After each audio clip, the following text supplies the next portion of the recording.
Today we're making Qabili Palau, the national dish of Afghanistan. This is a rice dish served with raisins, almonds, and carrots on top. And an Afghan girl's marriageability was dependent on how well she made this palau dish. So join me for the rest of this video.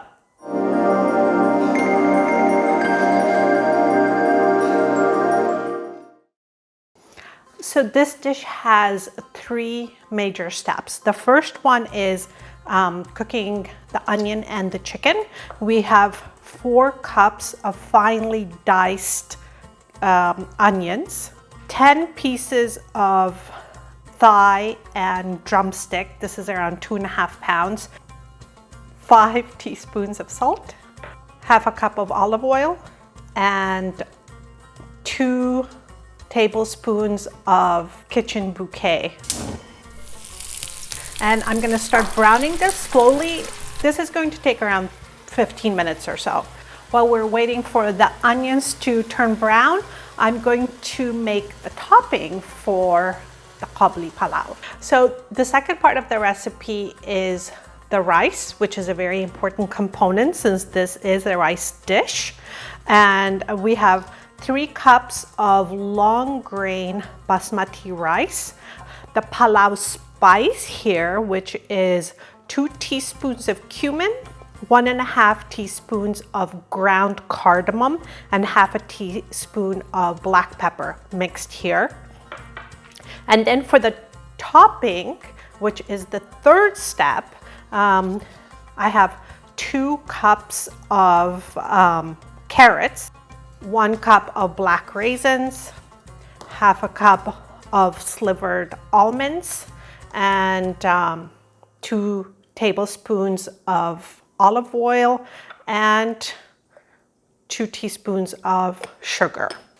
So while my onions are cooking, I'm going to be rinsing the basmati rice. And this rinsing process, which I do 3 times, basically takes all the starch off the rice.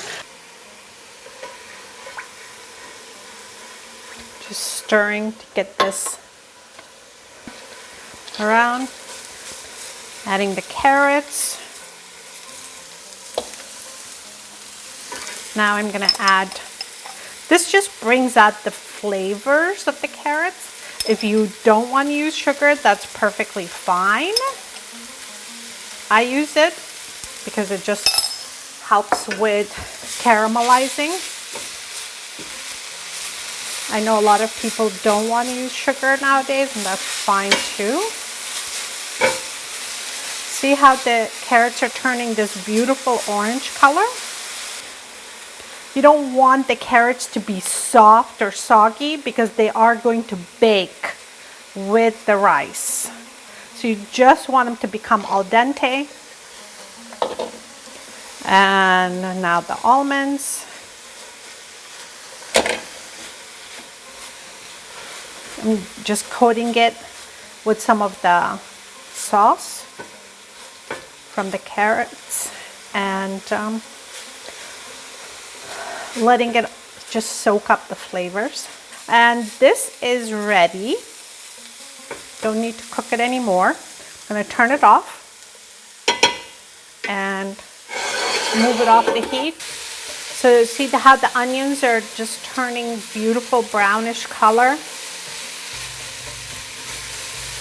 Now I'm going to add the chicken.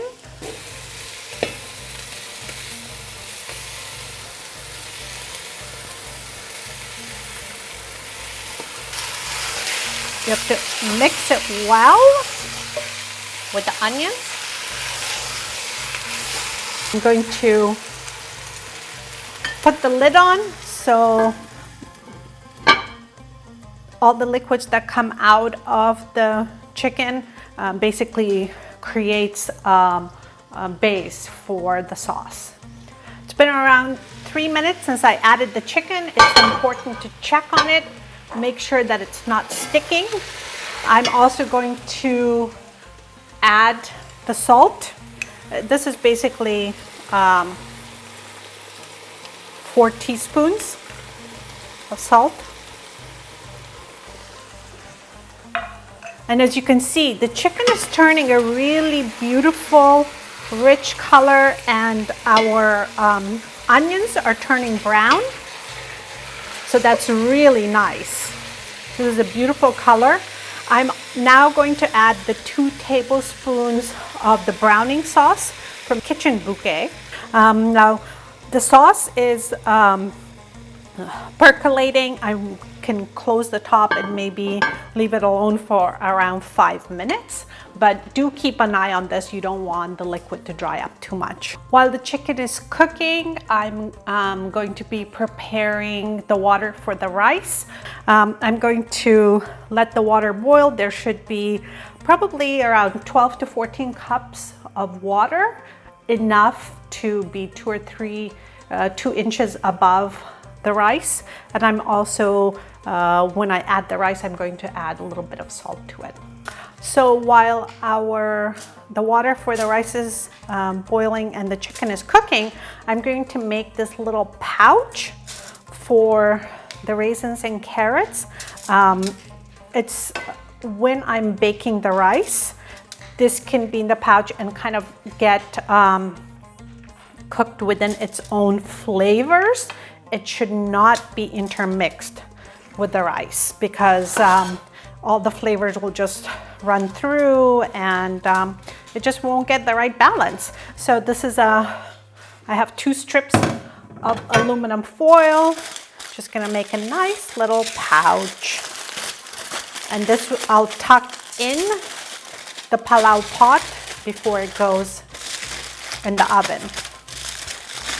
And now that the pouch is ready, I'm also going to turn my oven on to 500 for baking the palau.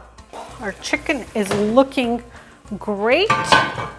I'm going to pull the chicken out so the sauce can continue cooking and thickening. And you don't want to overcook your chicken, because then it'll lose all its flavors. And that's one of the reasons I'm using drumsticks and thigh meat, because they will stay nice and moist. And now what I'm going to do is turn down the heat on this to simmer, and I'm going to let this continue cooking and thickening.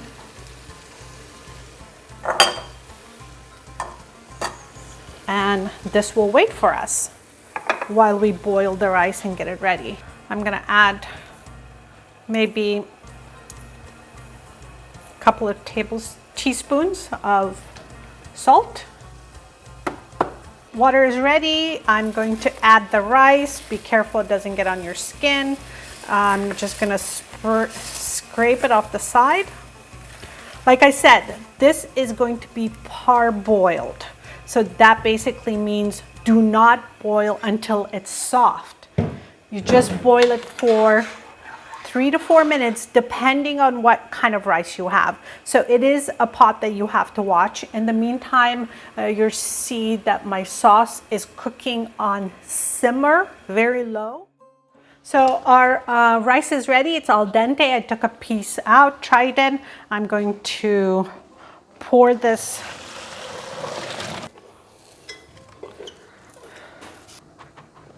I've turned off the sauce. The rice is ready to go. See how beautiful all the pieces are? They're separated. And we hope that that's what it's going to look like by the time we're done. I'm going to add this to the sauce. And I'm adding the palau rice, which was cumin, cardamom, and black pepper. And then you stir it really well to get all the sauce on the rice. This is what turns this dish this brown color. Now I'm going to arrange the chicken in the pot. So this is a 3-step process of making the chicken, making the rice, and then cooking everything together, but not mixed. I've seen some recipes, some videos that really mangle the poor Qabili Palau with the wrong steps, or they add garlic. My mom would lose sleep if she found out that people use garlic in their palau. This is my pouch with all the raisins and such. You set that in there too. So the oven has been heating at 500. I've assembled the rice, laid the chicken on top, put the pouch in there. It's been 10 minutes that the Qabili Palau has been baking at 500. Now I'm turning the temperature down to 250 and I'm going to cook it for another 20 minutes. Okay, it's time to get the Qabili Palau out. It smells delicious. I can smell the cardamom and the cumin and all the spices. It looks great. The way I'm going to assemble it is put the chicken, the bottom. So an Afghan house usually has a giant platter, like 4 times bigger than this. I don't get to entertain like that, so I have a smaller platter and therefore I'm not going to take everything out. But I will show you how you assemble it. First, you put the chicken at the bottom because that's the prized part of this dish. And you pile on the rice on top. It smells delicious. And I don't know if you can see, but all the rice pieces are individual, separate. And here's the topping. It looks really beautiful. Cooking them separately, they just bake a little bit together with their own juices. It doesn't intermingle with the rice. Always cook it separately. And voila, our Qabili Palau, expert palau, Qabili Palau is ready to be served.